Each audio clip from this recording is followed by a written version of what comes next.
Okay, this video is what is a Hollingworth gap? So Hollingworth gap is a communication range of about 30 IQ points for that domain, meaning that particular subject. And when you talk about academic IQ, you're really talking about it's a measure of knowledge or achievement, academic achievement within that domain. So what I'm saying is if the topic is biology, then it's the domain of biology. If it's history, then it's history. So a person can be really knowledgeable in one domain, like they know a lot of history, but they might not know hardly any biology or nutrition or something, for example. Or like a doctor, for example. They might have a very high academic IQ on the topic of pharmacology, but a very low academic IQ on the topic of nutrition. Okay, and the reason why I'm going through this is because it affects what a person can learn and what they can understand. The claim of Hollingsworth, she was a psychologist, Lita Hollingsworth, who worked with school for gifted high IQ children, and she said if the gap on a topic was more than 30 IQ points apart, it was hard to have sustained, meaningful communication. The person with the lower IQ will think the one with the higher for that subject is kind of weird, autistic, being boring, strange. The higher IQ will think the other person's being dull on the subject, okay? And this also is used to claim that you'll have an audience, that the audience average IQ, they'll only like a speaker who's within about 30 points of the audience for that topic. They'll claim, for example, that a TV actor, news person, teacher, politician will only be liked by the audience if they're within about 30 IQ points on that subject of the average member of the audience. And of course, it depends on the context. You know, a young person, when they're going out to seek knowledge, they want a teacher that might know far, far more than them on a given subject. If you find yourself in a subject where you really don't have a good grounding in it, a good thing to do is the Feynman technique. Just make a text file on your computer, or you can do it in a notebook, and just start writing down everything you learn about it. Start watching videos, reading blogs, read books on it, listen to audio podcasts, and you'll keep accumulating information in that topic, and then you'll start to have more and more refined categories as you categorize the information, and you'll learn it well enough that the next time you hear a really good lecture on it, you'll be in the ballpark. You'll be ready to understand the key points. Because you could watch the advanced lectures on something when you don't have the basics figured out yet, then it'll just go over your head. You won't get it. I tell you, I like doing the Feynman. I do that tons of times whenever I'm trying to learn a new subject. In the United States, in my experience, lots of people are so completely ignorant about subjects that they can't learn. They can't learn anything. A patient can't get better. For example, I'll see those situations. So, you know, if somebody tells me that I'm being weird about something when I talk, because I usually try to talk in a very clear way, it probably means they don't know the subject well enough at all to even really have a conversation with them. Okay?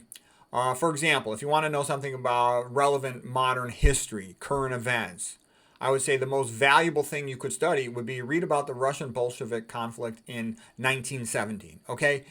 Once you know a lot about that, and by the way, I know a lot about that kind of stuff from all my reading, and I have tons of eyewitness accounts that people I spoke to that lived under Soviet Russia and also who lived in Eastern Europe during those times. So I know tons of stories I've heard. So I'm pretty familiar with that because people sometimes tell me, oh, how could you say this or that? And I go, well, I say that because I know the subject, okay? As far as nutrition, if somebody's really, clueless on nutrition, I would say a good place to start, read the historical people, study a little bit about Kempner, about Pritikin, about McDougall, and then you'll start to get it. The reason why I like all of these guys here is because they're very systematic in their thinking. It's all logical. It all makes sense. They built it up from the basics, okay? And once you've got that grounding, then you're a lot stronger when you hear, because a lot of people tell me, oh, they can't make sense out of something. How do I know I'm right or someone else is right when you talk about whether or not, like Peter Attia says, animal protein is good for old people. Yeah, right. Okay. Those guys coming out of Stanford are so full of BS when it comes to nutrition. We're not going to get into that anymore right now. But what I'm trying to say is I have my friends tell me and viewers tell me that too much contradictory information, they can't make sense out of nutrition. And what I'm saying is if you read these old-time guys, they just wanted to understand what was the truth.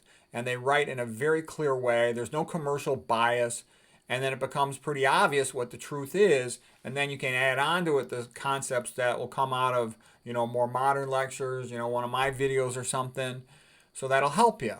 Whenever somebody in my family says I'm being odd or autistic, I just say I think we have a Hollingsworth problem. It's a polite way of saying they don't get it.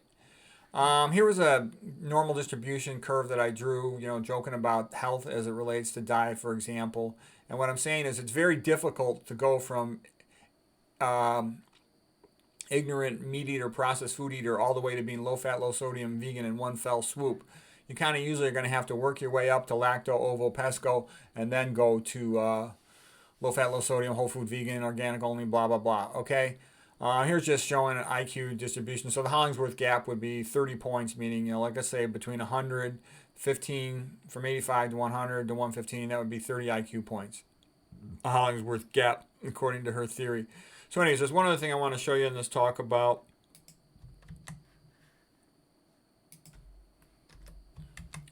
And that is the concept of 6 blind men and an elephant. So a lot of you heard me talk about this before. And the point is, what I'm saying is, if you're starting out to learn a topic, go ahead, read about it in a bunch of different contexts. Different authors. Go ahead if you want. Go listen to paleo, keto, and you'll notice once you start to know the subject that what they say is superficially sounds reasonable at first, but then the more you learn about it, the more ridiculous you see what their point of view is. So it can be helpful to learn the wrong information if you have an open mind that there's a good chance it's going to be corrected soon. So just like Aristotle said, the first step in an intelligent conversation is to remove emotions.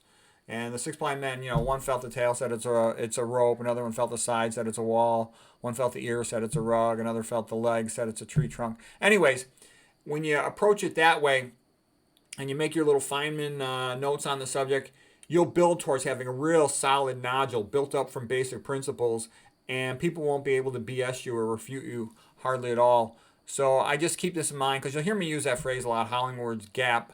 And anyways, hope that's